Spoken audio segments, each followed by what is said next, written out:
नमस्कार। शिवांगन से मैं अनीता बोल रही हूँ। अपने और शिवांगन के इंट्रोडक्शन वीडियोज में लगातार डाल रही हूँ, जिसके तहत मैंने पिछली बार धर्म के बारे में बात की थी और मैंने बताया था कि धर्म में एक हेल्दी डिस्कशन होता है। कभी भी धर्म दूसरे को नीचा नहीं दिखाता और खुद को श्रेष्ठ साबित करने की कोशिश नहीं करता।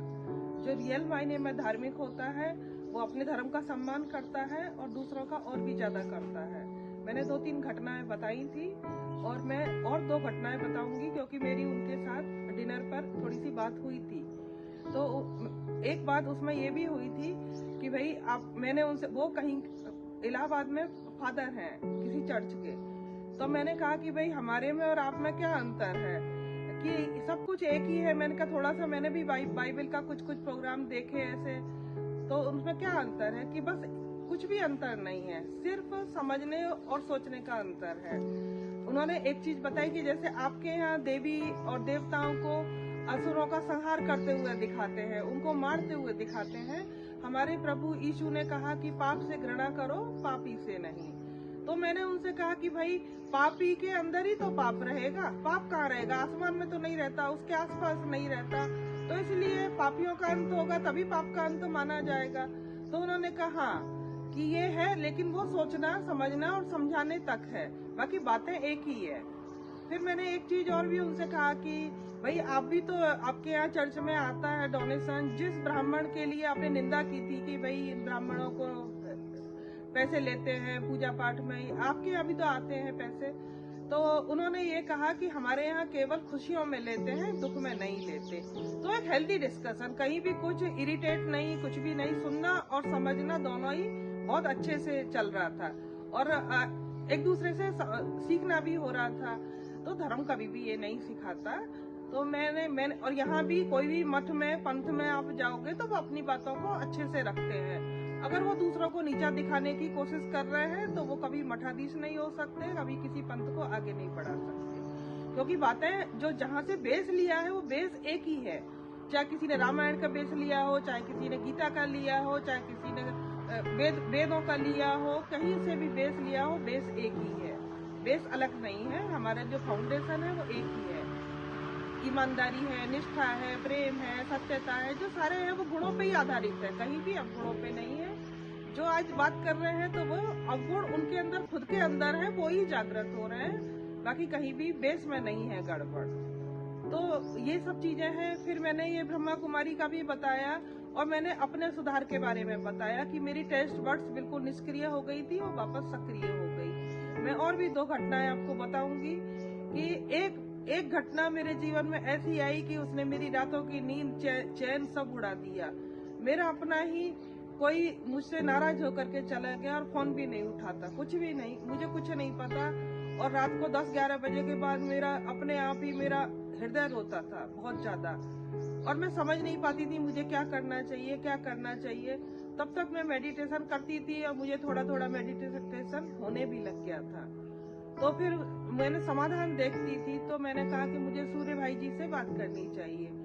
तो फिर मैंने किसी से नंबर लिया, तो सूर्य भाई जी से मैंने बात करने की कोशिश की तो उनका नंबर तो नहीं लगा, लेकिन जो उनके साथ में आते हैं वो रूपेश भाई जी ने, या तो वही नंबर होगा, उन्होंने उठाया, मुझे एक्चुअली याद नहीं है पूरा मैटर। तो वो रूपेश भाई जी ने फोन उठाया, जिसके बारे में मैंने आपको बताया था कि उनकी मणि टीवी में से मैं देखती थी चमकते हुए। तो उनको मैंने बताया घटना, उन्होंने मेरे से अच्छे से बात की, मुझे प्रॉपर रेस्पॉन्स दिया और उन्होंने मुझे एक ही समय पर बैठ करके एक ही स्थान पर 21 दिन का योग बताया। मैंने 21 दिन एक ही जगह पर बैठ करके योग किया और तो मैं कहीं जाती नहीं थी अपनी बीमारी के कारण, केवल मुझे हॉस्पिटल में एडमिट वगैरह ही होना पड़ता था। तो 21 दिन का योग हुआ, फिर भी कुछ भी नहीं, एक फोन तक नहीं, एक मैसेज तक नहीं। फिर मैंने भाई जी से 22वें दिन बात की, 21वें दिन ही की। तो फिर उन्होंने कहा था कि आप मेडिटेशन कंटिन्यू रखो, 51 दिन का करो।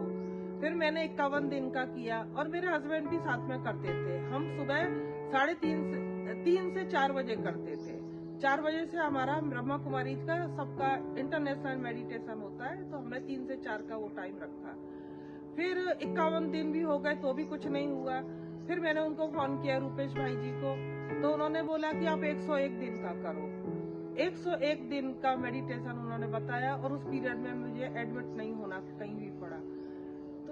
तो उस 99 एग्जैक्ट 99 डेज पर मुझे किसी ने मेडिटेशन में ही बोला, हाथ से टच करके जैसे स्पर्श करके मुझे बोला हो कि वो जिंदा है।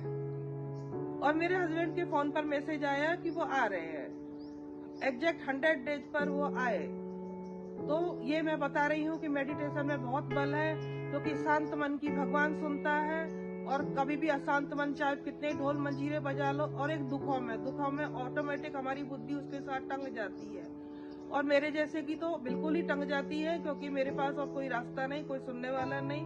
क्योंकि जो मेरी मदर साइड की फैमिली थी वो भी बहुत दुखी थे, और मेरे मदर फादर ही थे जो बहुत अच्छे थे, जो सुनते थे। बाकी सब बहनें सब अपने में कष्ट में ही है। तो फिर मेरे पास और कोई चारा नहीं था।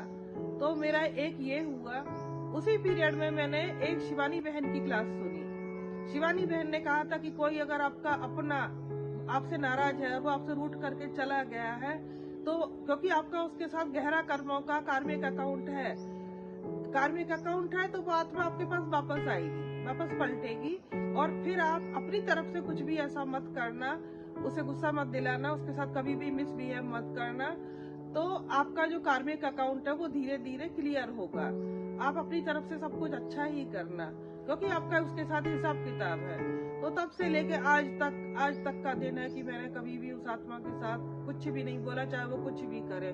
और मैंने अपने पार्ट को भी एक्सेप्ट किया और उसके पार्ट को भी एक्सेप्ट किया। तो अगर आप सुनोगे और परिस्थितियों को सुनोगे, और अगर आपको समझ में नहीं आ रहा है तो अगर बड़ों की सलाह लोगे और उस पर चलोगे तो आपका समाधान निकलेगा। ऐसा नहीं है कि मैंने अपने दुखों में ब्रह्मा कुमारी में जाती थी तो वहीं का ही सुना। कई बार उनके पास भी इतना टाइम नहीं होता, और हमें थोड़ा ऐसा लगता है कि हम जहाँ पे जाते हैं वहाँ पे अपनी बात कैसे खुल के करें। लेकिन मेरी एक आदत थी कि मैं जो भी अच्छी बातें कर रहा है स्टेज पर बैठकर मैं उनके ऊपर भरोसा करती थी, और मुझे लगता भी था कि वो विश्वास लायक है।